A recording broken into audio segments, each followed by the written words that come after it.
bienvenue à ce point de presse. Nous avons un parterre des journalistes qui vont poser des questions. Ils sont des médias locaux et internationaux. Mais avant de commencer, Excellence, Monsieur le Président de la République, première visite de Monsieur Berset en RDC, première visite officielle, on va dire. Où est-ce que nous en sommes avec les relations avec la Suisse? Et après un entretien de plus d'1 heure, qu'est-ce que la population congolaise peut retenir de ce tête-à-tête? Merci. Avant toute chose, permettez-moi d'abord de souhaiter la bienvenue au président Alain Berset, qui nous fait une visite très intéressante et très importante, surtout en ce moment où nous sommes à la veille de la présidence de la Confédération helvétique au Conseil de sécurité des Nations Unies. Et donc, en homme averti, il a voulu se rendre lui-même compte de la situation, la réalité de la situation sécuritaire en République démocratique du Congo, et ça nous touche beaucoup, parce que ça signifie qu'il va vraiment prendre ce problème à bras-le-corps. Et vous qui vouliez savoir où est-ce que nous en sommes dans nos relations avec la Suisse, eh bien voilà, ça c'est vraiment une preuve d'amitié et de solidarité envers le peuple congolais, envers la République démocratique du Congo. Et à part ça, il y a aussi la coopération, les problèmes de coopération bilatérale. Et nous nous sommes convenus d'accentuer ces relations, de les développer davantage dans plusieurs secteurs de la vie économique. Donc voilà ce que je peux dire à ce stade. Monsieur le Président de la Confédération helvétique, Monsieur Berset, c'est votre première visite officielle en RDC, une visite qui est placée sous le signe de l'aide humanitaire. L'humanitaire, on le sait, c'est la conséquence, la cause, les conflits. Vous allez faire une tournée dans la partie est du pays pour notamment vérifier ou faire une évaluation de la coopération bilatérale. Quel est votre premier message à la population congolaise? Et merci beaucoup tout d'abord. Monsieur le Président, cher Félix, merci pour cet accueil, ce magnifique accueil qui nous est réservé ici au Congo, à Kinshasa, et comme vous l'avez dit tout à l'heure, l'occasion aussi plus tard dans la semaine de visiter Goma, Bukavu, d'aller voir la situation sur place. Et je crois que cette visite s'inscrit naturellement dans un cadre d'excellentes relations bilatérales que nous avons, mais aussi dans un cadre de relations multilatérales dans un monde relativement chahuté. Avec beaucoup d'enjeux pour nos pays, pour le système multilatéral et évidemment avec la situation que vous avez mentionnée dans l'est du pays, une préoccupation aussi que nous souhaitons porter jusqu'au Conseil de sécurité lors de la présidence de la Suisse en mai de cette année, parce que nous avons placé le principal débat que nous allons mener dans ce cadre-là sous l'angle de la protection des populations civiles.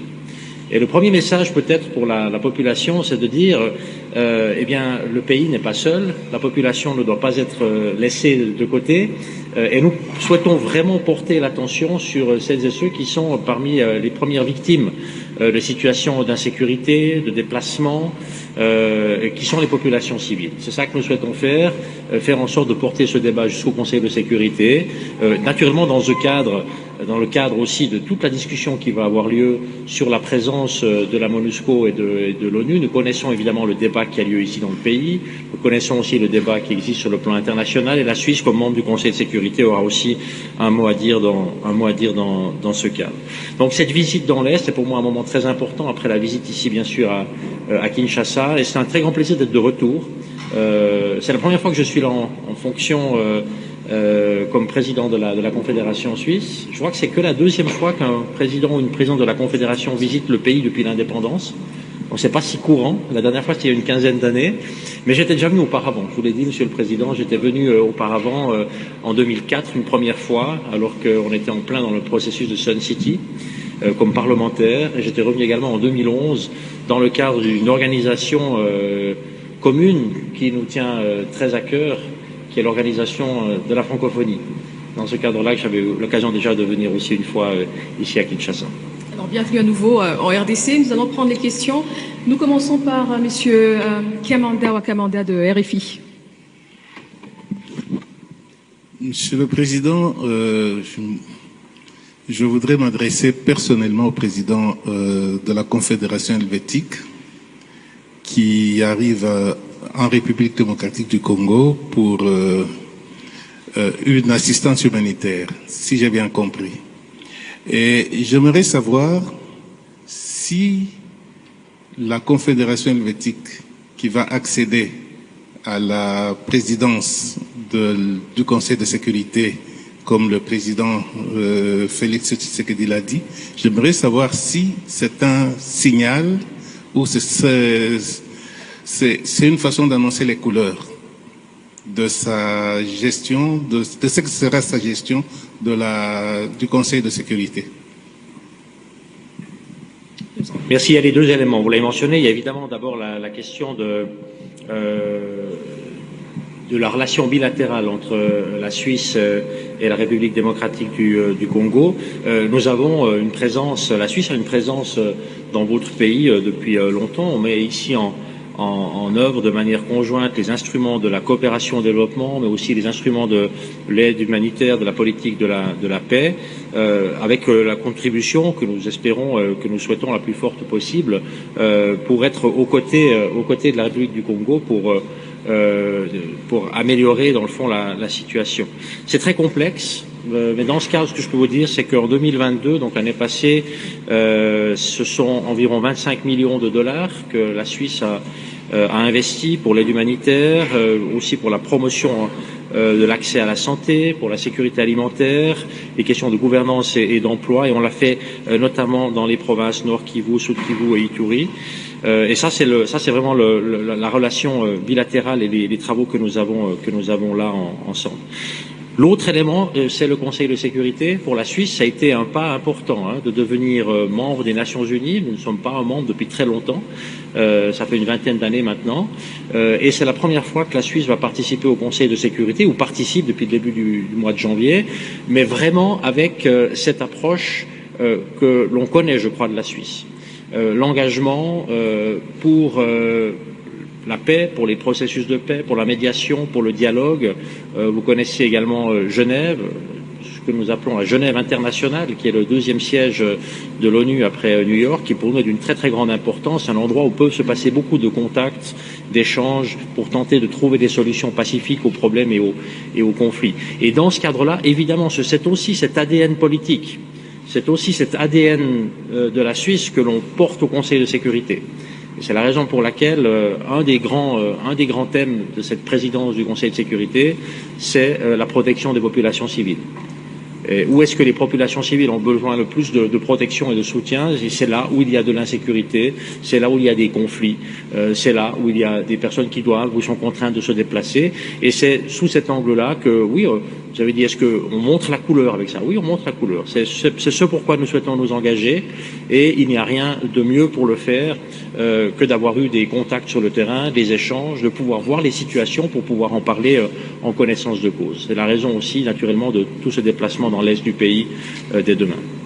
Voilà, alors il y a une question qui va dans le même sens. Elle sera posée par Monsieur Abraham Lwakabwanga, Jean-Marie de Congo Émergence, politique de neutralité et assistance humanitaire, encore une fois. Merci, Excellence, et bienvenue encore une fois en RDC. Excellence, Monsieur le Président, tout récemment, la Suisse a détruit les armes qui étaient destinées à l'Ukraine par souci de préserver son image de neutralité dans ce conflit. Ma question est de savoir ce que vous pensez faire d'une manière spécifique. C'est vrai, vous apportez l'aide, mais est-ce que nous allons cette fois-ci entendre, étant donné que vous allez bientôt participer au Conseil de sécurité, avoir des mesures fermes de condamnation par rapport à cette agression que subit la RDC sous le silence de la communauté internationale? Je vous remercie. Merci. La question de la neutralité est une question naturellement d'une grande sensibilité, mais aussi d'une grande vivacité dans notre pays en Suisse. Cette question de la neutralité a aussi une assez longue histoire, et nous avons des règles que nous nous appliquons à nous-mêmes, évidemment, pour préserver cette neutralité. Neutralité ne veut pas dire indifférence. La neutralité n'est pas l'indifférence. Et vous avez mentionné l'agression de la Russie sur l'Ukraine. Eh bien, dans ce cadre-là, évidemment, la Suisse a repris les sanctions européennes. Nous avons pris je crois, une position qui est très claire pour dénoncer toute la violation brutale du droit international. C'est complètement inacceptable. C'est une violation directe de la Charte des Nations Unies. Enfin, il y a rien de tolérable dans tout cela. Cela dit, cela ne nous conduit pas à participer ou à exporter des armes ou à autoriser des réexportations d'armes, parce que nous avons une règle claire dans notre conception de la neutralité. Nous ne livrons pas, dans le fond, d'armes à des pays qui sont en conflit. Pour la question de l'est du pays, ce que vous avez mentionné, je crois qu'il y a beaucoup de choses qui se sont produites depuis quelques mois maintenant. Et il y a eu ce rapport de l'ONU qui a, je crois, eu des mots très clairs sur la situation dans l'est, sur la participation de pays voisins qui financent le groupe M23. C'est une discussion qui doit aussi maintenant se produire sur le plan international. Et je crois que la présence aujourd'hui ici n'est pas pour vous dire comment on peut résoudre ce problème dans la région où il se trouve. Je crois que la solution à ce problème, c'est pas une indifférence de la communauté internationale, en tout cas pas de la Suisse. La solution doit venir de la région et des pays eux-mêmes. Bien sûr, avec un accompagnement et peut-être un suivi, si vous le souhaitez, de notre part, mais nous ne sommes certainement pas là pour dire à la République démocratique du Congo comment est-ce que ce problème doit être résolu. Plutôt au contraire, pour, dans le fond, apporter un soutien, une visibilité, une présence, pour porter ce débat sur le plan international, aussi dans le cadre du Conseil de sécurité. Et nous sommes très très attachés, évidemment, à l'intégrité territoriale de tout pays. Et cette intégrité territoriale signifie simplement qu'il n'est pas acceptable d'aucune manière qu'un autre pays intervienne sur les territoires d'un pays souverain. Et je crois qu'avec ça, on a naturellement une position qui est très claire. Merci beaucoup. La prochaine question est adressée à Son Excellence, Monsieur le Président de la République démocratique du Congo. Elle est posée par Monsieur Paul Lorgerie de la radio suisse romande, non, RTS, radio-télévision suisse. Oui, bonjour Monsieur le Président, Paul Lorgerie de la RTS. Ma question est pour vous, Monsieur le Président de la République démocratique du Congo. Aujourd'hui, dernièrement, il y a eu beaucoup d'évolutions, notamment à l'est et autour de la ville de Goma. On voit que certaines positions du M23 sont en train d'être reprises par la force régionale de l'EAC. Certaines personnes, selon des personnes sur place, des déplacés, retournent chez eux, notamment c'est les personnes du camp de Kanyaruchinya. Donc, selon votre point de vue, comment la situation justement humanitaire est-elle en train d'évoluer ? Et il y a une autre question qui est en ce moment d'actualité, c'est quid du renouvellement du mandat de l'EAC pour une période de 3 mois, entend-on. Pensez-vous que cela sera suffisant pour justement pour régler le problème? Et ensuite, quid de l'état de siège qui aura bientôt 2 ans? Je vous remercie. Très bien. Merci.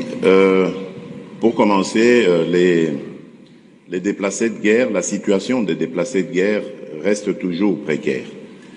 C'est vrai il commence à y avoir des retours, mais qui sont encore timides parce que le retrait des terroristes du M23 se fait assez lentement. Donc nous ne sommes pas encore à un rythme rassurant pour les populations qui en ce moment vivent dans des conditions infrahumaines. Donc ce retour, je disais qu'il se fait timidement, mais nous espérons que dans les semaines à venir, il va s'accélérer. Pourquoi nous l'espérons? Parce que nous avons répondu à une lettre du secrétaire général de la communauté d'Afrique de l'Est qui nous demandait pour la prolongation du mandat de la force régionale et qui faisait un certain nombre d'observations par rapport à cela. Nous sommes confiants que dans les jours à venir, ce processus prendra un rythme beaucoup plus rapide dans la mesure où il y a la force angolaise qui va très bientôt se déployer pour suivre le processus de désarmement et de cantonnement par la suite du M23 et à partir de ce moment-là, nous ne pensons pas que ce sera encore nécessaire de garder les forces qui composent aujourd'hui la force régionale. Donc, je parle de l'Ouganda, du Burundi, du Sud-Soudan et du Kenya. Parce que à ce moment-là, les forces du M23, le groupe du M23 sera précantonné, comme nous l'avons proposé, à Kichanga, où se trouve une base de la MONUSCO, et aussi une piste d'aviation, parce qu'après le précantonnement et donc le désarmement, ces forces seront déplacées vers un site que nous sommes en train d'aménager maintenant en ce moment près de la ville de Kindu, où ils iront en cantonnement, et de là, nous les préparons donc à s'introduire dans le processus de désarmement, démobilisation, réinsertion communautaire. Voilà, donc nous sommes dans cette dynamique. Nous n'avons pas de raison de penser que cela posera un problème, parce que, comme je vous l'ai dit, nous l'avons toujours clamé haut et fort, c'était une agression. Ce groupe a été manipulé par le Rwanda dans le but simplement de déstabiliser la région pour des intérêts qui n'ont rien à voir avec l'insécurité du Rwanda, parce que ce prétexte du soutien de la RDC au FDLR est fallacieux. Ça n'a rien à voir. Le FDLR, c'est une force résiduelle aujourd'hui qui n'est dangereuse d'ailleurs que pour la RDC, parce que ce sont devenus des coupeurs de route qui n'attaquent plus du tout le Rwanda et qui n'ont plus de revendications politiques contre le Rwanda. C'est plutôt pour des intérêts autres que ceux-là que le Rwanda nous a fait cette guerre. Et donc, si ceux qui nous ont fait cette guerre soutenue par le Rwanda sont des Congolais comme ils l'affirment, ils devraient normalement accepter de rentrer dans ce processus de désarmement, démobilisation et réinsertion, et rentrer à la vie civile. Et là, j'aimerais faire une précision et le marteler comme il le faut. Il n'est pas question ici de dialogue politique avec ce groupe. Je le dis et je tiens à le préciser, il n'en sera jamais question. Tout simplement parce que nous savons comment ceux qui nous déstabilisent procèdent. C'est à l'aide de ce genre au moyen de ce genre de dialogue qu'ils profitent de la situation pour nous infiltrer des éléments qui plus tard vont créer des revendications fallacieuses et justifier donc leur agression de la République démocratique du Congo. Nous n'allons pas le faire parce que nous avons retenu les leçons du passé d'une part, mais parce qu'aujourd'hui aussi il y a une nouvelle donne. L'Assemblée nationale, le Parlement en général, a pris une position claire et ferme là-dessus. Il ne sera désormais plus question de négociations politiques avec des groupes armés qui prennent des moyens militaires, qui utilisent les moyens militaires contre la République démocratique du Congo. Voilà, donc c'est clair. Ce qui va se passer, c'est du désarmement et de la démobilisation tout simplement. Si ces gens sont congolais, ils vont devoir accepter de regagner la société civile, la vie civile, et non plus s'adonner à leurs activités. Voilà. Merci, Monsieur le Président. Une autre question pour Monsieur Bercé. Elle est posée par Madame Rachel Kizita du magazine Actu 30. Merci beaucoup, Monsieur le Président. En RDC, la Suisse est présentée comme un meilleur paradis fiscal. Ceux qui pillent leurs ressources, généralement en Afrique, trouvent mieux de garder leur argent et leurs avoirs en Suisse. Est-ce que après, il peut y avoir possibilité que cet argent soit rendu au peuple, notamment le peuple congolais, puisque nous faisons partie de ce cas-là? Est-ce que vous pouvez nous en dire un peu plus sur le cas de la République démocratique du Congo? Oui, merci pour cette question. Vous avez présenté la Suisse comme un paradis fiscal. Je dois vous dire, c'est pas l'impression que j'ai quand je paye mes impôts, personnellement. Mais ça, c'est une question tout à fait personnelle. Non, écoutez, c'est un pays, la Suisse, naturellement, qui a essayé depuis le départ d'avoir une position dans la compétition internationale qui est favorable. Et comment est-ce que nous avons fait cela? Tout d'abord par les infrastructures, la formation, les capacités légales, dans le fond la stabilité légale et la prévisibilité du fonctionnement de l'État. Et nous avons avec cela réussi, mais ça a pris beaucoup de temps. Ça a pris beaucoup de temps. On fête cette année les 175 ans de la Constitution fédérale suisse. Imaginez, ça a pris du temps depuis l'arrivée de la Suisse moderne. Ça prend du temps, mais enfin on a réussi à créer, je crois, une situation qui, sur le plan international, nous est effectivement assez favorable. Cela dit, sur le plan fiscal, nous nous lions évidemment aussi à tous les efforts internationaux pour garantir une fiscalité qui soit durable et qui soit acceptable. Donc il y a maintenant un très grand projet de l'OCDE qui impose un taux d'impôt minimal aux grandes entreprises internationales. Nous avons naturellement tout préparé pour pouvoir appliquer ces décisions de manière précisément à éviter que la concurrence fiscale, dans le fond, détruise la base fiscale sur laquelle les États doivent aussi pouvoir se financer et fonctionner. La question des ressources et des sorties de ressources, je crois que c'est une question que nous ne pouvons pas régler, que chacun peut régler sur son territoire. Et naturellement, il s'agit ici, je pense, d'une responsabilité de la République démocratique du Congo dans des conditions qui ne sont pas simples, Monsieur le Président. Je le sais bien, on a pu en parler également hier et aujourd'hui, de manière à ce que l'extraction des ressources, l'utilisation de ces ressources suivent des règles qu'il appartient aux pays souverains de déterminer et de fixer. Ensuite, s'il y a des choses qui se basent sur une base illégale ou s'il y a des montants ou s'il y a des moyens qui s'échappent sur une base illégale, il y a aussi là un cadre dans lequel on peut entrer en contact pour résoudre les problèmes. Et d'ailleurs, c'est déjà arrivé avec la République démocratique du Congo. Et la Suisse a, je crois, à chaque moment démontré non seulement sa volonté, mais aussi sa disponibilité, sur la base du cadre légaux existant, de travailler avec tous les pays qui souhaiteraient discuter de ces questions et trouver une solution pour le retour de l'argent. Donc, nous sommes toujours ouverts et disponibles pour mener la discussion. Il faut évidemment que ça se passe dans un cadre qui a été défini. Et nous avons ce cadre, et nous avons d'ailleurs une certaine expérience avec ce type de situation. Nous sommes toujours ouverts à ces discussions.